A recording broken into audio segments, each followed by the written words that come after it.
विख्यात पुरातत्ववेत्ता के मोहम्मद ने पिछले दिनों एक साक्षात्कार में कहा था कि मध्य प्रदेश के मुरैना जिले में बटेश्वर मंदिर परिसर के 80 मंदिरों का पुनर्निर्माण हुआ है।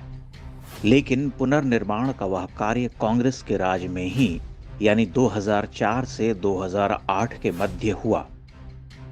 बीजेपी की सरकार में एक भी मंदिर का जीर्णोद्धार नहीं कराया गया। उनके इस साक्षात्कार के बाद लोगों में गुस्सा है, लेकिन वस्तुस्थिति का भान नहीं है। बटेश्वर के मंदिर परिसर की स्थिति को समझने के लिए वहां की यात्रा आवश्यक है। हमने 5-6 यात्राओं के बाद वर्तमान स्थिति को समझने के प्रयास किए। इन भग्नावशेषों का शास्त्र सम्मत पुनरुद्धार कोई खेल नहीं है, वह एक महातप है, विकट साधना। उसमें विशाल धनराशि के साथ दक्ष कलावंतों की भी आवश्यकता है। जब के मोहम्मद कहते हैं कि भाजपा सरकार ने बटेश्वर में मंदिरों के पुनर्निर्माण नहीं करवाए, तब हमें जरा ठहर कर सोचना चाहिए, क्योंकि यह न केवल आंशिक सत्य है बल्कि भिन्न परिप्रेक्ष्य में विचारणीय भी है। सरकार काम करवा रही है। चंबल और बुंदेलखंड के अनेक मंदिरों के पास छोटे मोटे जीर्णोद्धार और आगामी समय में बड़े जीर्णोद्धार की हलचल का हमें भान है। भारत भूमि पर पिछले 800-900 वर्षों के आक्रांता युग में 30,000 मंदिरों का ध्वंस किया गया। संख्या इससे भी अधिक होगी।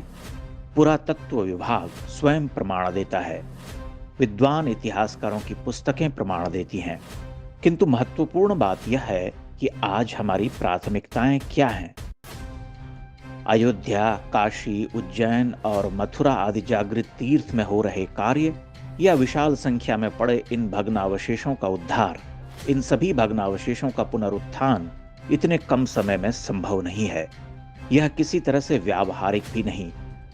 बटेश्वर की श्रृंखलाबद्ध यात्राओं पर हमने उन अद्वितीय मंदिरों के ध्वंस से लेकर पूर्व में उनके जीर्णोद्धार का सत्य, वर्तमान दशा और नवीन मंदिरों के पुनर्निर्माण की क्या रूपरेखा है, यह सब बताने दिखाने के प्रयास किए हैं।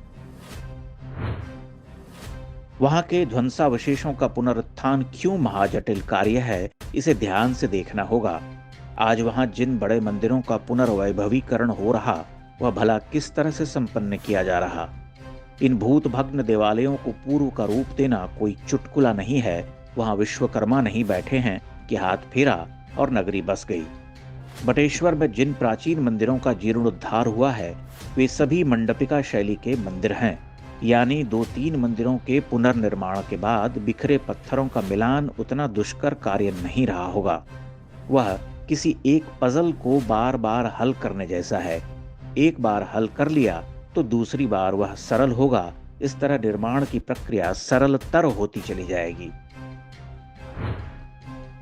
लेकिन बटेश्वर में 100 से अधिक अन्य मंदिरों के भग्नावशेष भी पड़े हुए हैं।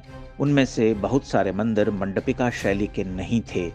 वे कुछ बड़े अधिष्ठान पर हजारों लाखों टन पत्थरों का भार लिए पड़े हुए हैं, जिनकी कोई संरचना अब हमारे पास नहीं रही। जो प्रस्तर खंड और मंदिरों के अवशेष वहां पड़े हुए हैं, उनमें से 90% आधे अधूरे या खंडित हैं। उन मंदिरों के स्वरूप या अधिष्ठान के ऊपर वेदीबंध से शीर्ष तक के आकार का हमें कुछ पता नहीं चलता, इसलिए उनका पुनर्निर्माण एक दुस्साध्य कार्य है। तथापि सरकार ने बटेश्वर पर अपना ध्यान केंद्रित किया है। प्रवेश द्वार का सौंदर्यीकरण ही प्रमाण है। भीतर भी निकट भविष्य में काम शुरू होने के संकेत मिल रहे हैं। यह आप देख सकते हैं, मेरे सामने एक अन्य मंदिर का भग्नावशेष है और निश्चय ही एक बड़ा सा मंदिर हुआ करता था, क्योंकि आप अधिष्ठान देखें तो ये एक विशाल प्लेटफॉर्म है, लेकिन ये पूरी तरह से ध्वस्त है। अब आप कहें कि इसे कैसे हम इसका पुनर्निर्माण करें, क्या यह आसान है? ये अत्यंत ही जटिल कार्य है, लगभग असंभव है। हम इसे अपनी इमेजिनेशन से सोच करके हम कह सकते हैं कि अच्छा ठीक है, ये कुछ इस तरह का रूप पाएगा या प्राप्त करेगा।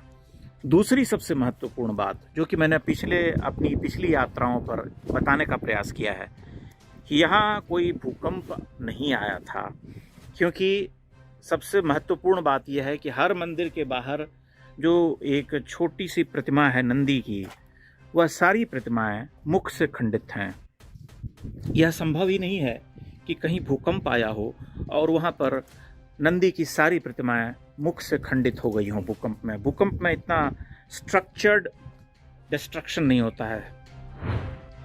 इस क्षेत्र के कई मंदिरों में जीर्णोद्धार का काम चल रहा है। नरेश्वर से लेकर महोबा के राहिलिया मंदिर के लिए करोड़ों आवंटित किए गए हैं। ध्वंसावशेषों की संख्या बहुत बड़ी है। चंबल और बुंदेलखंड में ये बिखरे पड़े हैं। धन और संसाधन एक अन्य महत्वपूर्ण पक्ष है।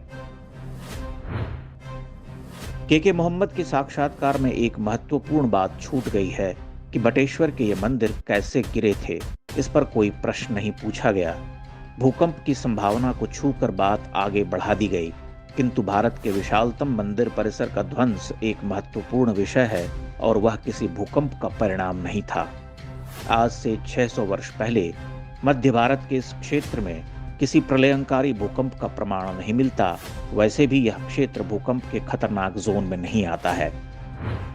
भूगर्भ शास्त्र के विद्वानों का मत है कि 8 से ऊपर लगभग 8.5 की तीव्रता वाले भूकंप में ही ऐसा ध्वंस संभव था और तब मंदिरों के अधिष्ठान में भी दरारें पड़ती, लेकिन उनमें दरार नहीं है।